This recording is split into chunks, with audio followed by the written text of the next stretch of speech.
Je comprends qu'ils n'ont pas encore mobilisé tous les moyens et ça peut être une décision tactique. Donc, je ne suis pas persuadée de dire qu'aujourd'hui, c'est l'offensive à grande échelle qui a commencé. Ils avancent et ils ne laissent pas de villes derrière eux. Donc, quand ils dépassent les petites villes, ils ne laissent rien derrière. Donc, ils n'occupent pas ces villes car il n'y a plus rien à occuper. Il n'y a plus de bâtiments, il n'y a plus de gens. Concernant les bombes utilisées, ils utilisent plusieurs types de bombes. Nous vérifions l'utilisation d'armes chimiques par la Fédération de Russie. Nous nous présentons comme des personnes justes et nous nous basons sur les faits.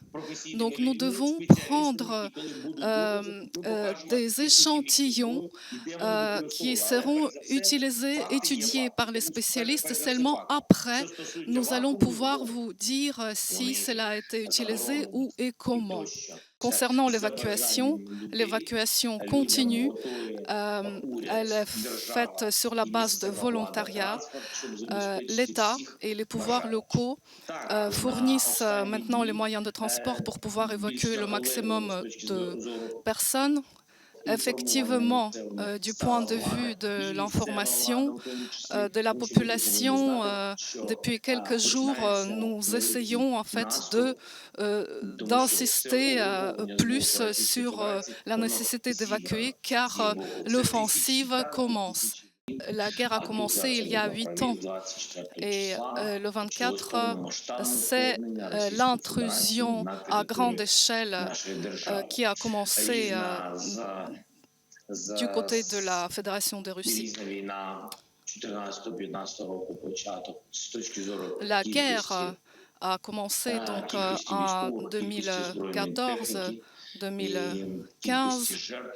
Donc, du point de vue de l'armement militaire qui était introduit, du point de vue des victimes pendant cette première partie de la guerre, à peu près 15 000 personnes sont mortes.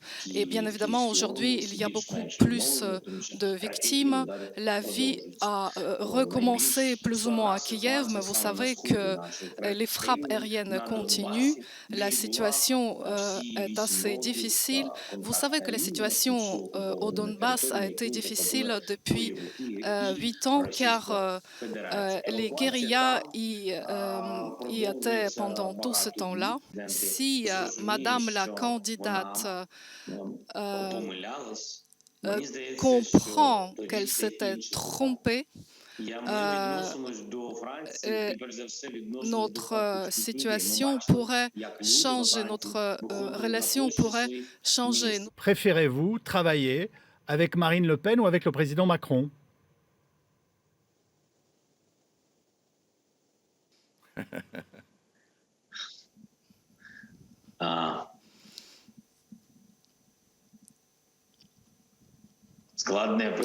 C'est une question difficile. Je ne suis pas persuadée que j'ai droit aujourd'hui d'influencer ce qui se passe chez vous. Je pense que du point de vue Il n'y a aucun politique, ça ne problème pour nous, serait vous pouvez pas le un faire tout à problème. fait.